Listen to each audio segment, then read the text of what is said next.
something hall related in northern Ohio, I guess I was told. So,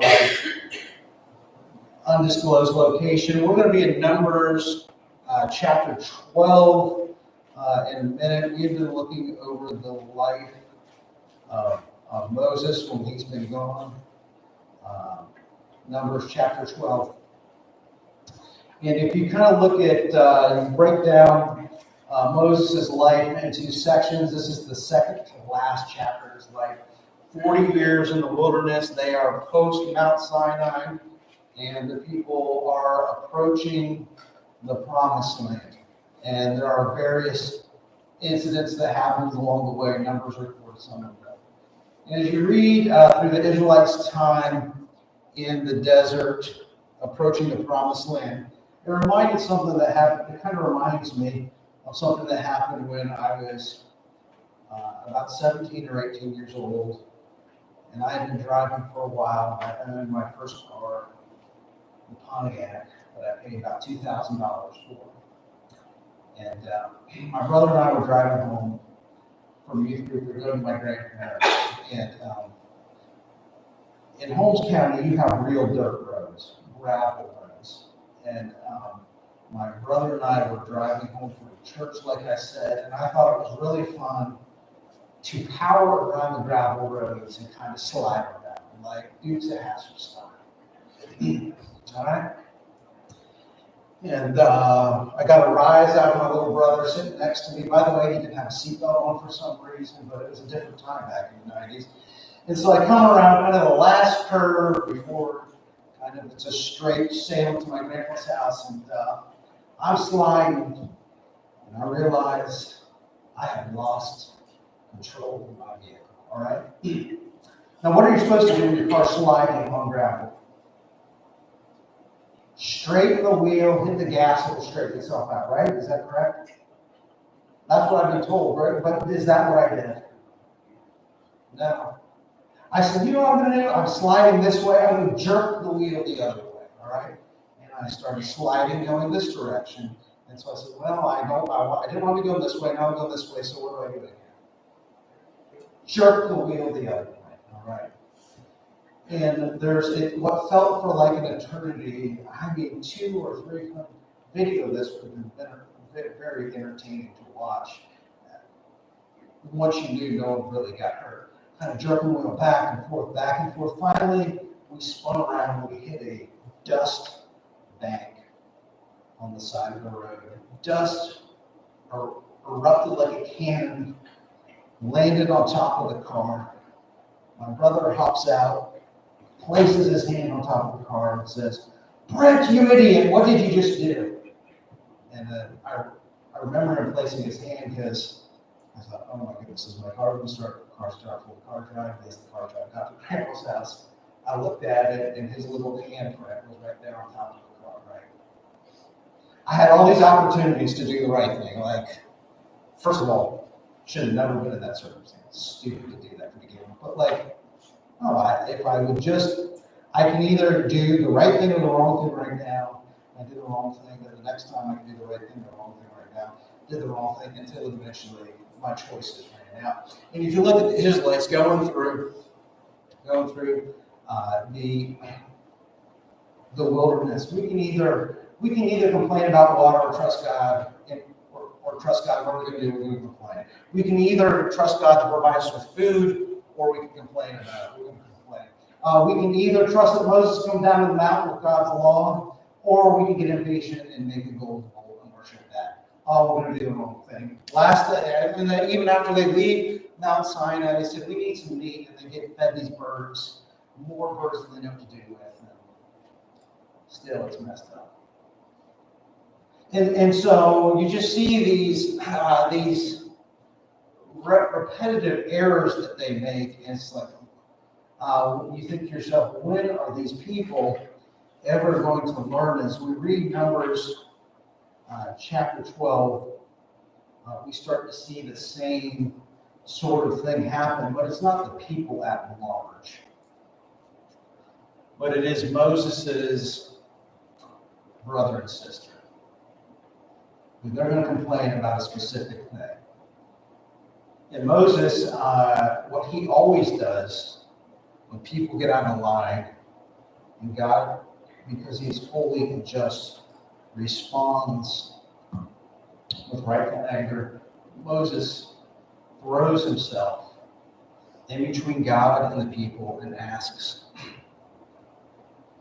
for the sake of your name, God, can you please show mercy on all these people?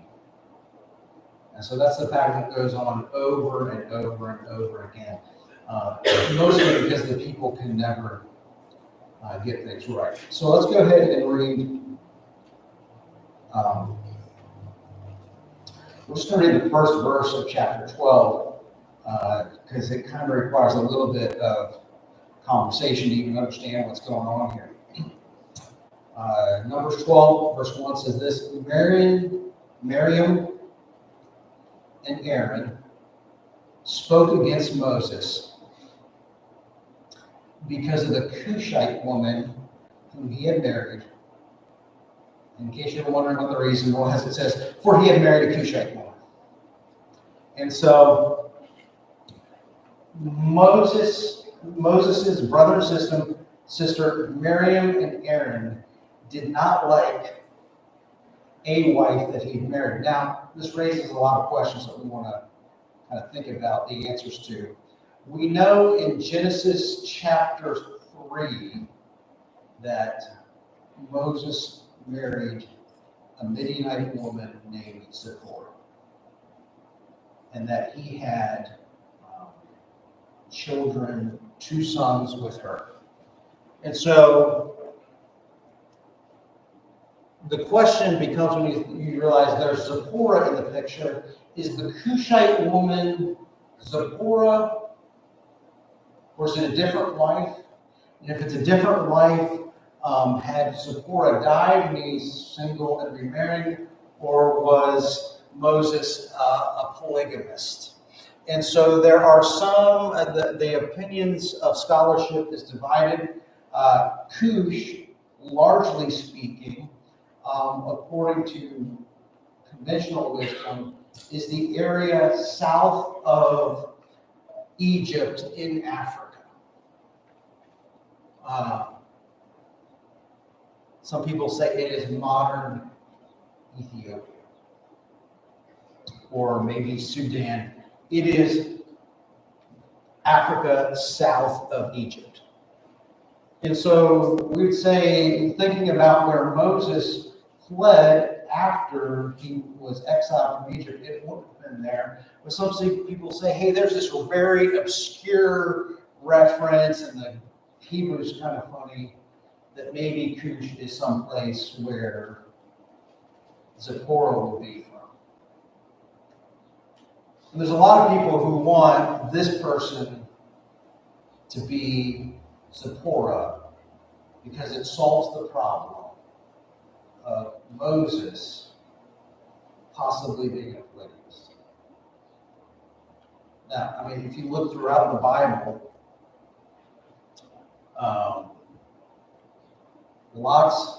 when we say polygamist, what we mean is men marrying multiple wives.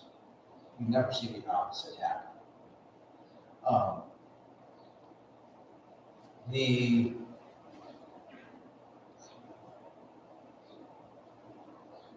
We'd say, well, if he married a second wife, that can be a real problem. But also it could be an issue if he married her. There's other issues that marry her. First of all, about polygamy. And this is true in other things in the Bible. Just because something is described and seemingly allowed doesn't mean that God approves of it. Polygamy is an example of that. One of my favorite authors, Timothy Keller, who's also passed away as a preacher in New York City, says about observing how the Bible talks about polygamy without God issuing commands. Says, first of all, in every generation, polygamy wreaks havoc. Having multiple wives is an absolute disaster, socially, culturally, spiritually, emotionally, psychologically, and relationally. And he looks to creation. He says to look to creation, the pattern of creation for what marriage is intended to be is one man and one woman becoming one for life, for the purpose, partially for the purpose of having children and raising them to know and follow God. And so some people think, well, how is it? So if it's not multiple wives, then how would we describe Zipporah as a Cushite? The other thing is that, well, maybe Cushite is a term for an attractive woman. So I don't think there's any. I was trying to think of real references that like align with that. The closest thing that we would say is that I can think of is the Beach Boys say, "We wish they all could be what? California girls, right?" Because the idea is that women from California are, and this is the Beach Boys saying this, the idea that behind that song is women from California are more attractive than women everywhere else. And so they said, hey, she's a Cushite, means like, hey, that's just a compliment. It's our way of saying that she's really pretty, which would basically say we don't like Moses' wife because she's pretty.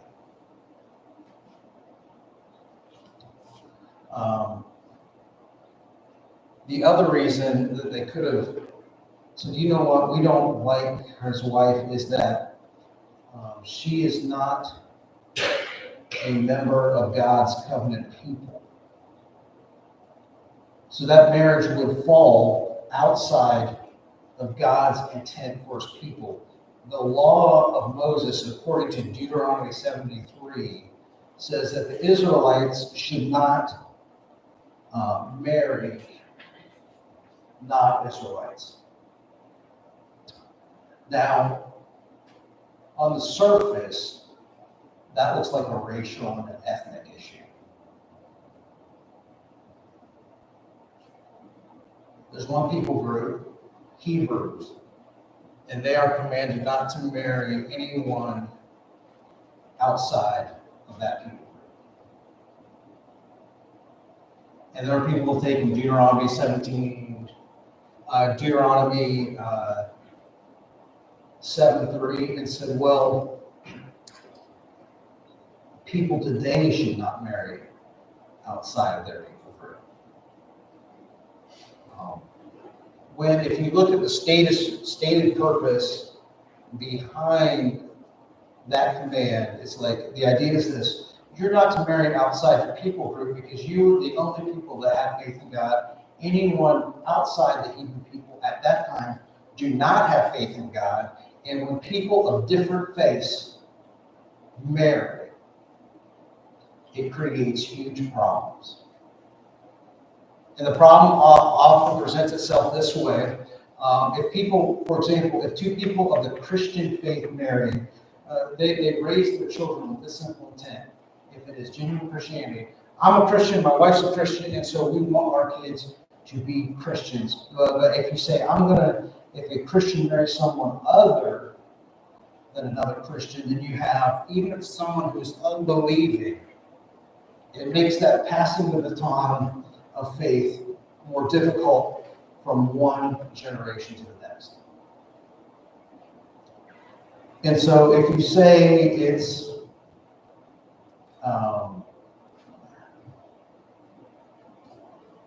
there's an ugly part of people that say, I'm going to read this and say, it may be outside my personal preference with certain kinds of marriages, but it really has nothing to do with this text. It's about whether the real question, one of the questions this raises is who should the people of God be joining themselves in marriage to? And the only real factor in that is their belief system.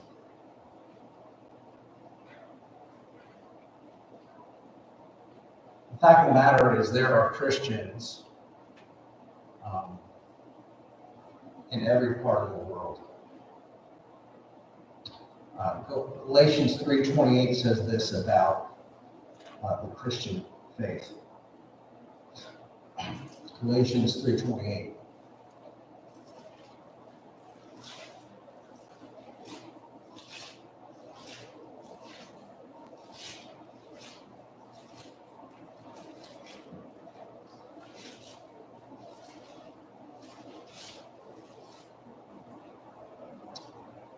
It says, let's start in verse 27.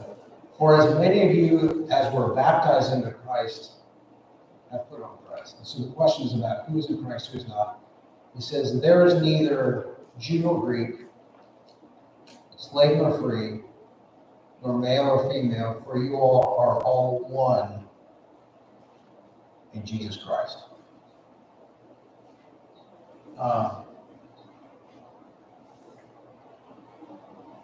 So when it comes to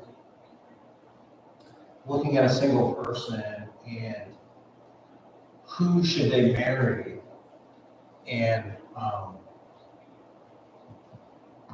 what is desirable for a single young Christian person to find in a spouse is simply this.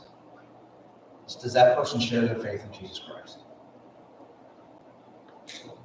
And will they be able to pass the baton of faith from one generation to the next, no matter what color they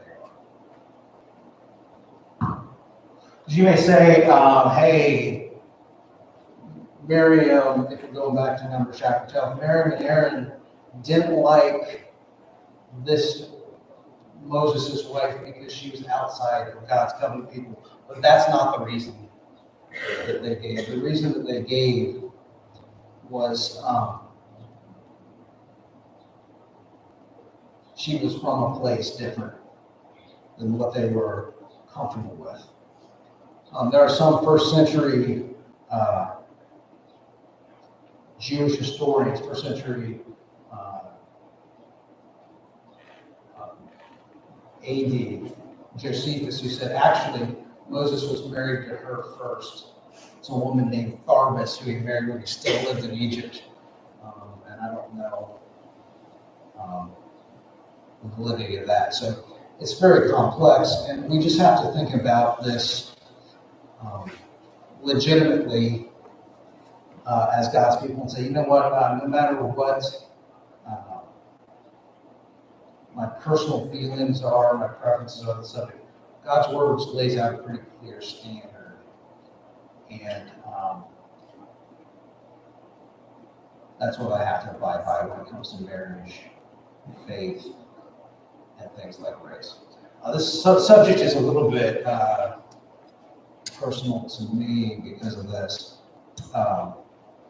My youngest brother, Drew, is married to a woman who wanted to raise in China. Her English name is Tina. And she is a Chinese Christian who they have 4 children together. Right now, those kids are in Sunday school at my home church, the Church of Christ. I said, hey, is God okay with those 2 being married? Absolutely. My brother Aaron got married 6 years ago to a woman named Sandeepa. I can barely pronounce her name still. Asked me to pronounce her maiden name, no shot. She's from India. And her mom is a Christian. She's a Christian. I have a boy named Elijah, and it is 7:10 in California where they live, but later today they'll be in church as well. And so, in no way does God disapprove of that marriage, even though they come from very, very different worlds.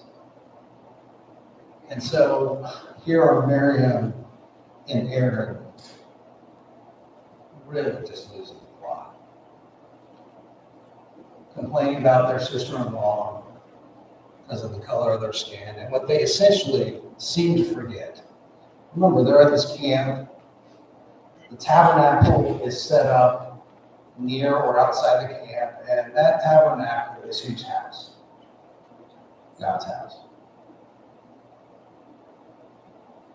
And if you ask me, like, if I asked you, does God see everything you do? You know the answer is what? Does he hear everything you say? Does he know every thought that you think? Yeah. So if we are objectively asked that, we say, well, yeah, I know that, but every word you say, do you filter through like, God is going to hear what I say? I don't always think about that. I don't always filter it through. God is observing in real time what I'm saying as I'm saying. Sometimes we just forget that, honestly. Or we do something like, hey, if I've been actively thinking about the thing that God is seeing what I'm doing right now, I probably would choose to live differently. Same thing about what we think. And so it is easy, you would think, it's easy for Miriam and Aaron to say, hey, God's house is right there. You're complaining about your brother, the same brother that God has chosen to be the leader of the people, to lead his people out of the promised land. He can hear what you're saying and why you're saying it. Maybe you should keep that stuff to yourselves. And so this is what happens. They said in verse 2, has the Lord indeed spoken only through Moses? Has he not also spoken through us? And the Lord heard it. And they were not satisfied with their role in how God was operating and bringing his people out of Egypt. They were jealous and they thought, why not us? We're just as special as Aaron. He's our little brother. Jealousy is saying the role that God has given me isn't good enough. What God has given me is good enough. I can't be content. Now Moses writes this about himself in verse 3, which is interesting. Now the man Moses was very meek, some versions say very humble, more than all the people who are on the face of the earth. Now that's a weird thing we would typically think to write about yourself. I am the most humble person to ever live. What we would think a humble person would not say that. I think about what my friend Kyle's dad used to say. It ain't bragging if it's true, right? And so Moses here is just this humble guy, and his mom, his sister, and his brother are attacking him because they don't like what God chose him for. And then, and the Lord heard it, and suddenly the Lord came to Moses and Aaron and Miriam and said, "Come out, you three, to the tent of meeting." Now, I have 3 kids, and does this kind of sound like, all right, I need to talk to my kids? For us, it's all 3 of you guys come downstairs. We're going to talk to you right now. Are we in trouble? Not all of you are in trouble, but we need all 3 of you down here right now. That's the kind of conversation that happens occasionally in our household. And God is saying, hey, you 3, come downstairs right now. I got to talk to you in the tabernacle, the tent of meeting.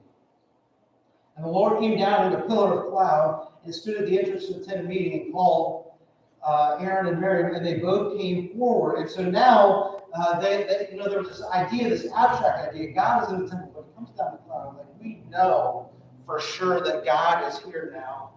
And this is what he says. Hear my words.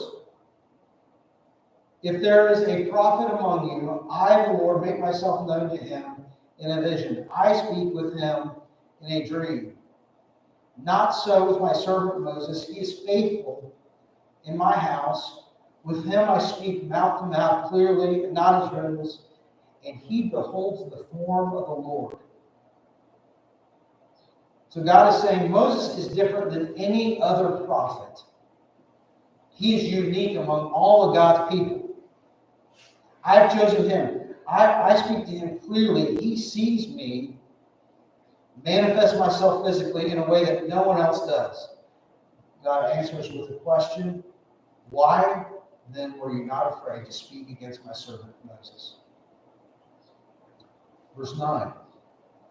And the anger of the Lord was kindled against them, and he departed. Now God does not tell them what the consequences for their, it's not even rebellion. we would call it run-of-the-mill complaining, jealousy among siblings.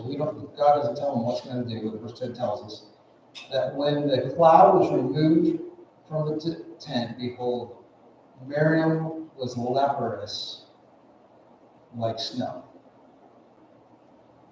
And Aaron turned toward Miriam, and behold, she was leprous. Which, one of the things you wonder about when you read this text, why did God punish Miriam and not Aaron? That doesn't seem equitable. But we really don't know the answer to that. God's judgment also was taking a different turn in this way. Back when they complained about not having food, meat to eat in the previous chapter, God says, "Oh, you want to complain about meat? I'm going to give you so much meat, you're going to be sick of it." It was up to their hips, as far as they could see. It made them sick and killed them. Some of them, at least. And so here is Miriam complaining about her sister-in-law, the color of her skin. And God says, I'm going to give you don't like her dark skin, I'm going to make your skin as white as snow. Leprosy is just a catch-all term for a lot of different skin ailments. In the Old Testament, this one made hers as white as snow. And then when Aaron saw this, when you had leprosy, according to Moses, you had to be sort of banished outside the camp until it was resolved. So Aaron says to Moses, "Oh my Lord, do not punish us because we have done foolishly and have sinned. Let her not be as one dead, whose flesh is happy away when she comes out of his mother's womb." Aaron is saying to Moses, do not let this happen. And Moses cries out to the Lord, "Oh God, please heal her, please." But the Lord said to Moses, "If her father had but spit in her face, should she not be shamed for 7 days? Let her be shut outside the camp 7 days, and after that she may be brought back in." So Miriam was shut outside the camp for 7 days. And the people did not set out on the march till Miriam was brought in again. After that, the people set out from Hazeroth and camped in the wilderness of Paran. Now Moses does what he always seems to do. He throws himself in between a rebellious person or group and the wrath of God. And we mentioned very early on a prophecy in Deuteronomy about Moses saying, someday in the future there will be a prophet like me that comes and will speak the words of God to you. And it is no secret that that prophet is Jesus. More than a prophet, God in the flesh. And if you ask someone who knew the Bible really well, what is Jesus doing right now? You could answer a handful of things.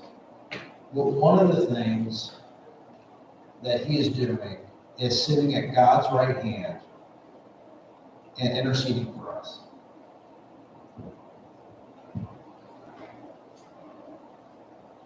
It is very easy to look at the Israelites and say, oh my goodness, they are a bunch of idiots, always disobeying God, and they deserve exactly what's coming. I don't feel sorry for whatever happens to them at all. They would have deserved what they would have got if God had crushed them and started over with Moses, as God suggested to do several times. But we're much harder on them than we can sometimes be on ourselves, because we are sinners who are saved by grace. And I would guess that if any of us did an honest evaluation of our week last week, there was at least one time that we disobeyed God. And when we disobey God one time, what we really deserve from that disobedience is eternal separation from God. And